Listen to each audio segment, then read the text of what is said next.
Saudi Arabia imekataa kujiunga na mkataba wa Abraham, mkataba ambao unayataka mataifa ya Kiarabu kuwa na ushirikiano na Israel.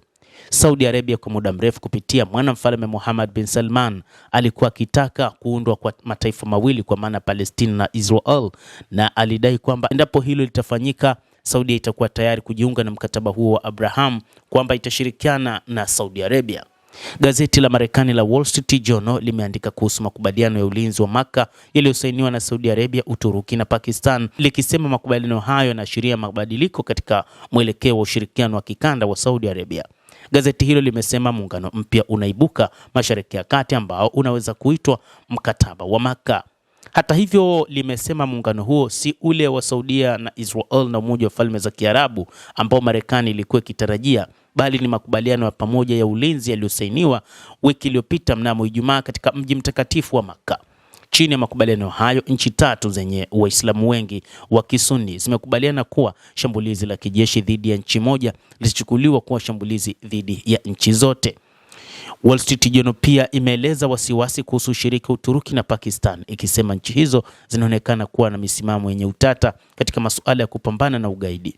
Gazeti hilo limemkosoa rais wa Uturuki Recep Tayyip Erdogan kwa kuikaribisha na kuiunga mkono Hamas, huku likisema uhusiano wa Pakistan na Taliban pamoja na Al-Qaeda ni tata. Gazeti hilo pia limesema Misri imekataa waziwazi kujiunga na makubaliano hayo licha kwamba ipo njiani kwa ajili ya kukubaliana na mpango huo. Hata hivyo, jambo kubwa ambalo lilikuwa likitazamwa ni Marekani kuangalia kama Saudi Arabia kupitia mwanamfalme Mohammed bin Salman atajiunga na mkataba wa Abraham, kwamba kama angeungana na wa Israel ilikuwa ni wazi Marekani ingeweza kupata nafasi kubwa zaidi katika kuhakikisha inapambana na maadui waliopo Mashariki ya Kati, hasa Jamhuri ya Kiislamu ya Iran na baadhi ya mataifa machache ikiwa ni pamoja na Afghanistan na mataifa mengine. Lakini imekuwa tofauti kabisa.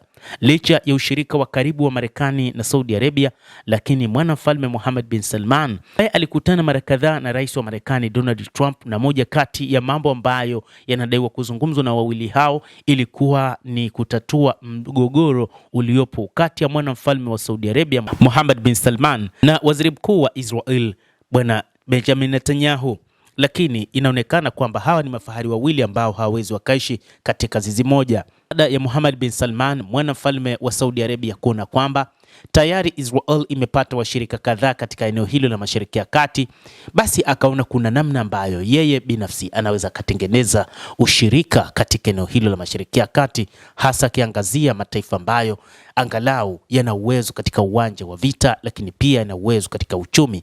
Ameitazama Pakistan yenye makombora ya nyuklia, lakini pia ameitazama Uturuki ambayo kwa muda mrefu ina uchumi mkubwa, na kwa namna moja ama nyingine ni moja kati ya mataifa ya Kiislamu ambayo ni ya Kisuni, kwamba yatakuwa yanaendana katika baadhi ya miongozo, hasa ikizingatiwa kwamba nchi zote hizi ni nchi za Kiislamu. Moja kati ya jambo ambalo linatajwa kwa nini Mohammed bin Salman hakukubali kujiunga na mkataba wa Abraham Accord ulioanzishwa na rais wa Marekani Donald Trump, ambapo alikuwa akihitaji njia mahususi ya kuweza kuikabili Iran. Sasa mpango huu umeshindikana, na kutokana na kile ambacho Mohammed bin Salman hakukubaliana na mpango huo, na alikuwa anataka kwamba Palestina lazima iwe huru na Wapalestina wawe huru na nchi yao iwe huru, na kuna taarifa kwamba mpango wa Israel ni kuhakikisha Wapalestina wanaondolewa katika eneo hilo, jambo ambalo mwanamfalme hakubaliani nalo na anaona ni kitu ambacho hakiwezekani. Kwa hivyo huu ndio uhasama uliopo kati ya Wayahudi na Waarabu wa Saudi Arabia, ambao wanataka kupambana kuhakikisha wanawasaidia Waarabu wenzao wa Palestina ambao pia wengi wao ni Wasunni. Mtazamaji, endelea kutufuatilia na nikusihi usisahau kulike, kucomment, kadhalika kusubscribe channel yetu hii ili upate habari hizi kwa mapana kupitia The World News. Mimi ni Adam Hussein, endelea kuwa nasi wakati wote, endelea kutufuatilia ujue ni nini kinachojiri katika ulimwengu, tutakufahamisha kwa mapana.